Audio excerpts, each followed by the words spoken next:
மாண்புமிகு முதலமைச்சர் என்ன ரத்த காட்டேரியா பேனர்ல வந்து ரத்த அபிஷேகம் பண்றாரு. பாக்குறப்பே அப்படியே பதறது சார். இது சார் வணக்கம் சார், என் பேர் கிரிஜா. நான் தென்னூர் இங்கே பட்டாபிரான் பிள்ளை ஸ்ட்ரீட்லேருந்து வரேன். ப்ளூ கிராஸில் மெம்பராக இருக்கேன். பீப்புள் ஃபார் அனிமல்ஸ்ன்ற மேனகா காந்தியோட மேடமோட ஆர்கனைசேஷன்லேயும் ஒரு மெம்பராக இருக்கேன் நான்.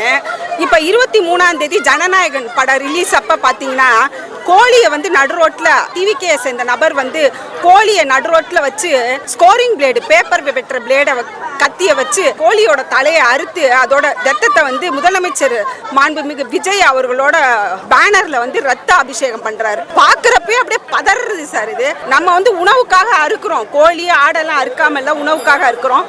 ஹலால்ன்ற ஒரு முறையில் அறுக்குறாங்க. ஹலால்ன்ற முறை என்னன்னா அந்த வலி வந்து அந்த விலங்குகளுக்கு தெரியாம ஒரு நரம்பு அறுத்து விடுவாங்க. அதுங்க அப்புறம் நம்ம உணவுக்காக அதை சாப்பிட்றோம். இந்த முறை வந்து அப்படியே அதை அறுத்து வீடியோ எடுத்து போடுறாங்க. துடிக்குது அந்த ஜீவனை. அதோட ரத்தத்தை ஒரு முகத்துல பீச்சி அடிக்கிறாங்க. மாண்புமிகு முதலமைச்சர் என்ன ரத்த காட்டேரியா ரத்தாபிஷேகம் கேட்டார் அவரு. இந்திய தண்டனை சட்டம் BNS 325 படி தண்டனைக்குரிய சட்டம்.